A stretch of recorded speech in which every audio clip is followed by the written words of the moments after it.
Good morning student. एक चीज़ का ध्यान रखें कि आपकी जो क्लासें हैं वो रेगुलर स्कूल में नहीं चल रही हैं, तो बोर्ड तो अपना एग्ज़ाम लेगा ही लेगा। मार्च में आपका एग्ज़ाम होगा, चाहे आपका सिलेबस पूरा हुआ या नहीं हुआ हो। इसीलिए ऑनलाइन क्लास में आप थोड़ा ध्यान दें। कोई प्रॉब्लम आए आप कॉल कर सकते हैं, मैसेज कर देना, जो भी हो। तो हम बात करते हैं हमारा चैप्टर नंबर सेकंड जो हमारा चल रहा था, नए साझेदार का प्रवेश। उसमें गुडविल का मैंने आपको थोड़ा बहुत लास्ट वीडियो में समझाया था। उसकी एंट्रियों के बारे में हम बाद में बात करेंगे। हम यहाँ पे बात करते हैं नया अनुपात। नया अनुपात क्या होता है? जैसे मैंने आपको बताया, पहले चैप्टर हमने पढ़ा ए और बी दो साझेदार हैं, दोनों व्यापार चालू करने से पहले लाभ कैसे बांटेंगे वो अनुपात या वो रेशियो निकाल लेते हैं, वो पहले वो डिसाइड कर लेते हैं। लेकिन अब व्यापार के बीच में सी आ गया, तो सी को भी तो लाभ में हिस्सा देना पड़ेगा, और लाभ का जो भी व्यापार में लाभ बढ़ता है वो सिर्फ अनुपात में बढ़ता है। तो आपको क्या करना पड़ेगा, जैसे ए और बी का अनुपात 3:2 है, और सी व्यापार हमारा, सी का भी तो हिस्सा आपको अनुपात में परिवर्तन करना पड़ेगा। तो उसी को हम बोलते हैं नया अनुपात ज्ञात करना। मतलब जब भी नया साझेदार आपके व्यापार में आता है तो आपको नया अनुपात ज्ञात करना पड़ेगा। इसके आपके जो है वो 4 से 5 मेथड हैं, तो उसके बारे में हम अभी बात करते हैं।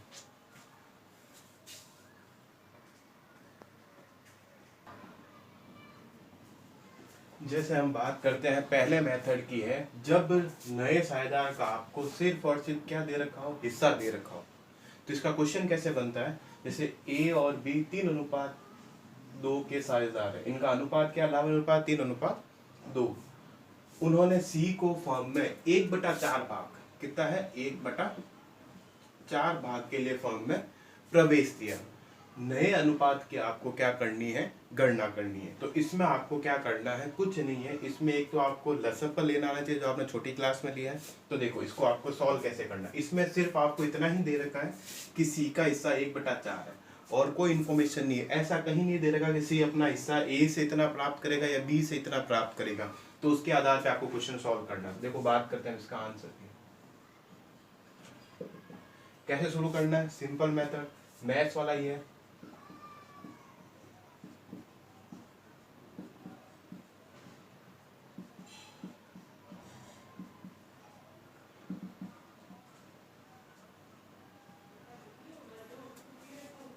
माना कि फर्म का लाभ 1, माना कि फर्म का लाभ 1 है। अब फर्म के लाभ का मतलब क्या है, ये आपका व्यापार है। इस पूरे का लाभ हमने 1 माना है। मतलब ए, बी और सी तीनों का जो अनुपात है वो 1 है। जैसे हमने माना कि फर्म का लाभ 1, मतलब पूरे व्यापार का जो लाभ है वो हमने 1 माना। व्यापार का मतलब जितने भी साझेदार है वो, इसमें साझेदार कौन है, ए और बी थे ही थे, सी भी नया आ गया। तीनों का लाभ हमने माना 1, मतलब ए, बी और सी तीनों का लाभ हमने क्या माना, 1। फिर बात करते हैं कि भाई ए और बी का हमारे पास क्या है, अनुपात है। ए और बी का हमारे पास क्या है, अनुपात है। लेकिन सी का हमारे पास क्या, भाग है, या भाग को हम एक वर्ड में और क्या बोल सकते हैं, हिस्सा है। ठीक है, तो हमें क्या करना पड़ेगा, व्यापार का जो लाभ है उसमें से सी का हिस्सा घटा दो, नए साझेदार का हिस्सा। तो पहले लिखो सी का हिस्सा। सी का हिस्सा क्या है, 1/4। अब इस व्यापार का जो लाभ, इसमें से अगर हम इस सी के हिस्से को घटा देंगे तो ए और बी का हिस्सा बचेगा। भाई सीधी सी बात है, अगर व्यापार का लाभ हमने 1 माना, व्यापार का मतलब ए, बी और सी तीनों का लाभ है। अगर इन तीनों का लाभ है आपका 1, अगर इस 1 में से अगर हम सी का हिस्सा घटा लेंगे तो पीछे किसका हिस्सा बचेगा। जैसे मान लो ए, बी और सी का हिस्सा, इसमें अगर हम सी का हिस्सा घटा लेंगे तो पीछे हिस्सा किसका बचेगा, ए और बी का। वही आपको इसमें निकालना है। जैसे सी का हिस्सा क्या है, 1/4। अब इसमें निकाल लो ए और बी का हिस्सा।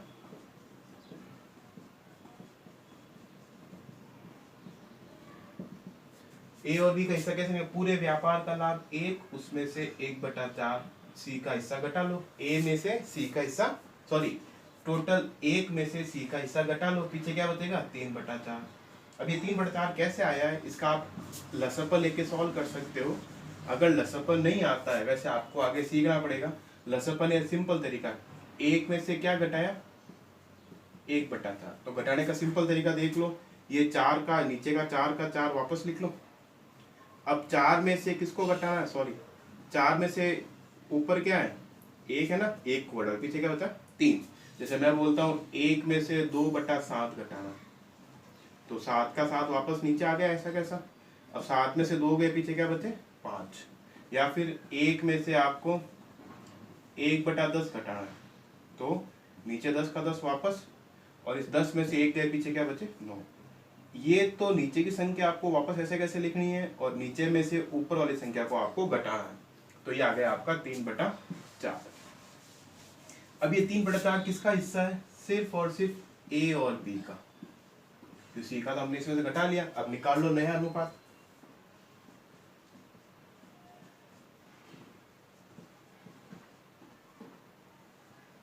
नया अनुपात की हम बात करते हैं, कैसे करना है। जैसे मानो ए का पुराना अनुपात क्या, मैंने आपको पहले ही बताया है, इनका पुराना अनुपात क्या है 3:2, ए और बी का। तो ए का हम किस तरह से लिखेंगे 3/5, और बी का कैसे लिखेंगे 2/5। यही होगा, क्योंकि मैंने बताया भी ऊपर वाली संख्या आ जाएगी, नीचे जब आप करोगे तो दोनों जितने भी अनुपात है उनका आपकी टोटल आएगी। तो ए का हिस्सा क्या हो गया आपका 3/5, और ऐसा कैसा बी का हिस्सा क्या हो गया आपका 2/5। ये था पुराना। अब इस ए और बी का नया हिस्सा क्या है, क्योंकि पूरे व्यापार का लाभ 1 था, उसमें से हमने सी को अलग कर दिया, तो ए और बी का नया हिस्सा क्या है 3/4। ए और बी दोनों का जुड़ा हुआ है, तो दोनों का अलग अलग करना पड़ेगा। तो कुछ नहीं करना आपको, पुराने अनुपात से इसको गुणा कर दो दोनों को, क्या हो जाएगा 3 × 9, 5 × 20, 3 दूनी 6, 5 × 20, ये हो गया 2 का। अब सी का नया अनुपात देखो, सी का हमारे पास एक ही अनुपात है 1/4, इसके अलावा कोई है ही नहीं, तो बस यही इसका अनुपात है 1/4। अब क्या करना है, लास्ट में कुछ नहीं करना आपको, डिवाइड में क्या रखा 20, इसके डिवाइड में भी 20 है, तो सी के डिवाइड में भी 20 आना चाहिए। तो सी का हिस्सा क्या है 1/4, तो 4 को किससे मल्टीप्लाई करोगे कि वो 20 बन जाएगा 5 से। तो कैसे करना है 5/5, तो क्या आ जाएगा 5/20। अब देखो नए अनुपात की हम बात करते हैं, इनका नया अनुपात क्या आ रहा है 9/20, 6/20 और 5/20। तो 20-20 आपस में बराबर इसलिए किए क्योंकि कट जाएंगे, फिर नया अनुपात क्या बचेगा 6, 9, 5। ये हो गया आपका नया अनुपात। कैसे गया देख लो, माना कि फॉर्म का लाभ 1, उसमें सी का हिस्सा 1/4 जो क्वेश्चन में दे रखा है, तो व्यापार के लाभ में से सी का हिस्सा घटा लिया, ए और बी का हिस्सा आ गया, नया अनुपात निकाल लो। नए अनुपात में ए और बी का पुराना अनुपात ही लेना है, पुराने अनुपात को नए अनुपात से गुणा कर देना, और कुछ नहीं करना है। पुराना अनुपात क्या है 3/5, 2/5, तो 3/5, 2/5। नया हिस्सा क्या है ए और बी का 3/4 है, तो यहाँ भी 3/4 से गुणा किया, यहाँ भी 3/4 से गुणा किया। गुणा किया आपका देखो 3 × 9, 5 × 20, 3 दूनी 6, 5 × 20। अब बात करते हैं सी का हिस्सा, सी का तो नया हिस्सा ही है, पुराना तो कुछ है ही नहीं, तो नया क्या है 1/4, 1/4 का 1/4 लिख दिया। लेकिन यहाँ पे डिवाइड में 20 आ रहा है, यहाँ भी 20 आ रहा है, लेकिन यहाँ तो 4 ही आ रहा था।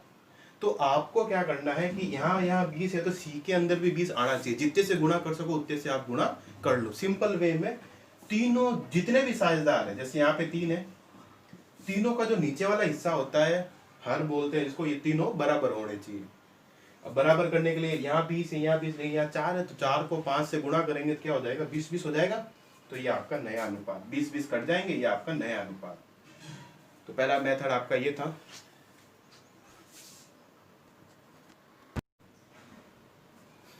हम बात करते हैं अपने दूसरे क्वेश्चन की। दूसरा जो क्वेश्चन है वो ये है कि दूसरा जो मेथड है, नया साझेदार जो व्यापार में आ रहा है वो पुराने साझेदारों से समान हिस्सा प्राप्त करेगा।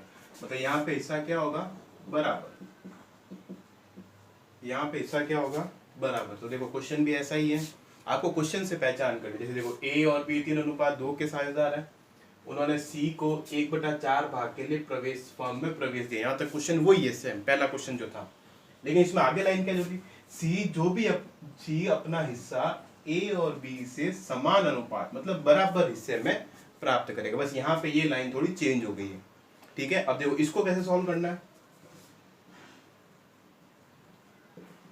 बात करते हैं ए और बी, इनका अनुपात क्या है 3:2, सी आ रहा है 1/4, 1/4 भाग के लिए आ रहा है, जो ए और बी से कैसे लेगा बराबर, बराबर का मतलब आधा ए देगा आधा बी देगा, तो बस हो गया क्वेश्चन, आधा ए देगा आधा बी देगा ना भाई, बराबर का मतलब ये तो हो रहा है ए और बी, ए आधा देगा और बी आधा देगा, ये ठीक है ना। तो इसको इसको आपको कैसे सॉल्व करना है, सिंपल वे का तरीका, कोई ज्यादा हार्ड नहीं है। जैसे पहले निकालो सी का हिस्सा,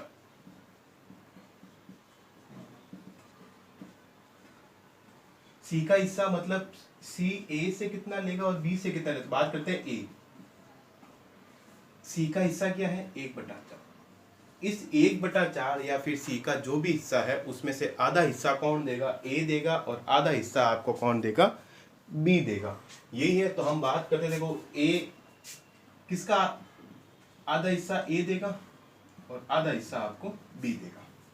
अब ए किसका देगा 1/4 का आधा, बी भी 1/4 का आधा देगा, तो आधा क्या हो गया 1/8, 1/8। सिंपल वे में इन दोनों को ए भी आधा दे रहा है बी भी आधा दे रहा है, किसका आधा दे रहा है, जो सी का हिस्सा है, सी का हिस्सा क्या है 1/4, तो 1/4 का आधा क्या होता है 1/8, और 1 यहाँ भी 1/8 होगा। जैसे हम बात करते हैं एक, जैसे मानते 100 का आधा क्या होता है 50 होता है, वैसे ही 10 का आधा क्या होता है 5, वैसे ही 1/2 का आधा क्या होता है 1/4, और 1/4 का आधा होता है 1/8।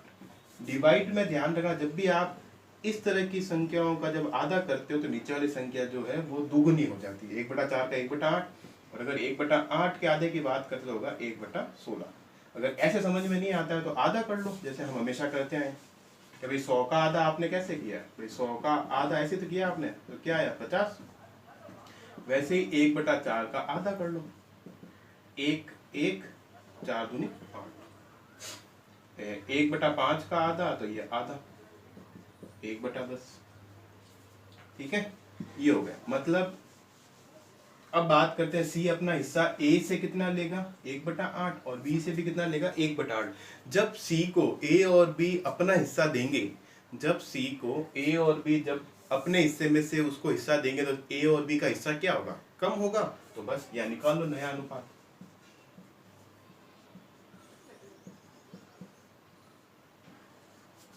ए की बात करते हैं, ए का पुराना अनुपात क्या है वही 3/5 और बी का भी 3/5, सॉरी 2/5।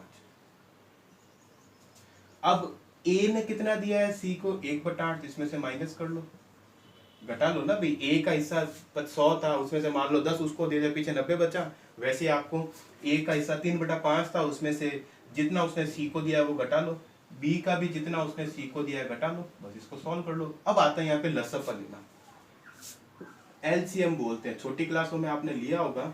एलसीएम लेने का यहाँ पे जो तरीका है देखो, कुछ नहीं है, आपको पता है 3/5 माइनस 1/8, तो एलसीएम लेने के लिए आपको क्या करना है, ऐसी संख्या ढूंढो जिसमें 5 का भी भाग जा सके और 8 का भी भाग जा सके। ऐसी कौन संख्या जिसमें आप 5 का भी भाग दे सकते हो और 8 का भी भाग दे सकते हो, ऐसी संख्या आती है 40। क्या आती है 40। तो देखो अगर इसका एलसीएम लेते तो क्या आ जाएगा 40, क्यों, देखो 5 का भाग भी जाता है और 8 का भाग भी जाता है। ऐसी संख्या लेनी जिसमें 5 और 8 दोनों का भाग आप दे सको, ठीक है। जैसे 5 का भाग 2 40 में कितनी बार जाएगा 8 बार। देखो 5 का भाग 2 40 में कितनी बार जाएगा 8 और 5 40, 8। जो संख्या है उसको ऊपर से गुणा कर दो, 8 3 24, ये आ गया आपका आंसर। बीच में निशान किसका माइनस का, ये आपका माइनस का निशान आ गया। फिर हम बात करते हैं दूसरा, 8 का भाग 2 फिर 40 में कितनी बार जाएगा 5 बार, 5 को 1 से गुणा कर दो 5, क्या बचा 19/40 हो गया। ऐसा कैसा आपको बी का करना है, बी का जो हिस्सा था वो 2/5 था, माइनस घटाया क्या 1/8। अब बात करते हैं लसअप पर, ऐसी संख्या लो जिनमें इन दोनों का भाग आप वही 40। अब 5 का भाग 2 कितनी बार जाएगा 8 बार, 8 × 2 कितने होते हैं 8 दूनी 16। 8 का भाग 2 40 में कितनी बार जाएगा 5 बार, 5 एकम 5, 11/40। इसमें बस एक चीज आप ध्यान रखना कि आपको ऐसी संख्या लेनी है जिसका यहाँ पे जो संख्या है उनका इसमें पूरा का पूरा भाग जा सकता है। जैसे 5 का भी 40 में जाता है पूरा का पूरा, 8 का भी जाता है। ठीक है, फिर 5 का जो आपने भाग 40 में दिया, जो आंसर आया उसको ऊपर वाली संख्या से गुणा कर दो। जैसे यहाँ पे 8 आया था, ऊपर 5 के ऊपर क्या है 2, 16, ये आ गया आपका आंसर। अब बात करते हैं सी का हिस्सा। सी का हिस्सा वैसे निकाला जैसे हमने पहले निकाला। सी का हिस्सा वही 1/4 है, 1/4 का 1/4 ही रहेगा। लेकिन यहाँ डिवाइड में क्या है 40, यहाँ भी 40। तो अब 4 को किससे गुणा करोगे, 40 हो जाएगा 10 से, 10/10 क्या आ जाएगा आपका 10/40। तो यहाँ पे नया अनुपात आपका क्या आ गया 19/40, 11/40, 10/40। अगर आप इसको 40-40 से काट दोगे तो पीछे नया अनुपात क्या आएगा 19-11-10। ये आपका दूसरा। इसमें एक चीज ध्यान रखना, इसमें पॉइंट क्या है, समान अनुपात मतलब बराबर। सी का जो भी हिस्सा है वो दोनों साझेदार कैसे देंगे, बराबर देंगे। तो इसका आप थोड़ा ध्यान में रखना। सी का जो भी हिस्सा है उसका आधा आधा कर दो। अगर क्वेश्चन आता है अभी 3 साझेदार है, ए बी सी और डी नया आ रहा है, चलो इस क्वेश्चन की बात बाद में करेंगे, पहले यहाँ तक समझो। ये आपका दूसरा मेथड कंप्लीट।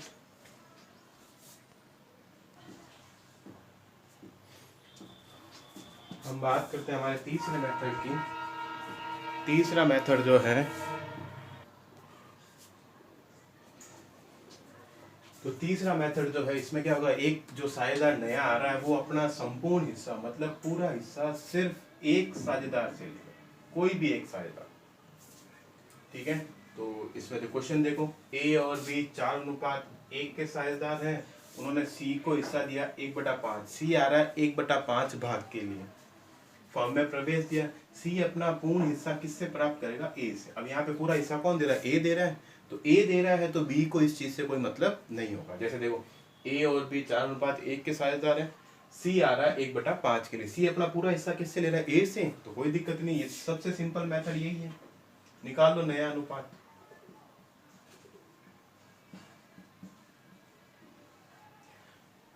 अब सीधी सी बात है कि सी अपना पूरा का पूरा हिस्सा ए से लेगा तो सिर्फ और सिर्फ हिस्सा किसका कम होगा, अकेले ए का कम होगा। बी के हिस्से पे कोई फर्क पड़ेगा, कोई फर्क नहीं पड़ेगा। तो देखो बात करते हैं ए का पुराना हिस्सा क्या है 4/5, यही है 4/5 ही तो है। बी का पुराना हिस्सा क्या है 1/5, यही है दोनों का हिस्सा। अब सी जो है वो सिर्फ और सिर्फ ए से हिस्सा ले रहा है, तो सी का जो भी पूरा का पूरा हिस्सा है, पूर्ण हिस्सा, वो ए में से घटा दो। अब ए का हिस्सा क्या बचेगा, लसअपन लो। ऐसी कौन संख्या जिसमें 5 का भाग ज्यादा, 5 खुद ही है, ये 5 का भाग दो 5 में कितने बार है, एक बार। एक को गुणा कर दो 4 से, क्या आ जाएगा 4। 5 का भाग दो 5 में कितनी बार है, एक बार। एक को गुणा कर दो ऊपर तो -1, 3/5। ऐसे अगर बी का देखो, बी ने तो सी को कोई हिस्सा दिया ही नहीं है, तो बी का हिस्सा ये का ये रहेगा, क्या है 1/5 का 1/5। सी आ रहा है व्यापार में, सी का हिस्सा क्या है 1/5, तो सी का हिस्सा, अब देखो इसके डिवाइड में क्या है 5, इसके डिवाइड में क्या है 5, और सी के तो ऑटोमेटिक डिवाइड 5 ही है, तो सी को किस से गुणा करने की जरूरत नहीं, इसका भी हिस्सा क्या होगा 5। तो इनका नया हिस्सा क्या हो जाएगा, अगर हम देखते हैं तो 3/5 अनुपात 1/5 अनुपात 1/5। 5 कट गए, नया अनुपात 3:1 अनुपात 1 होगा। ये आपका तीसरा मेथड।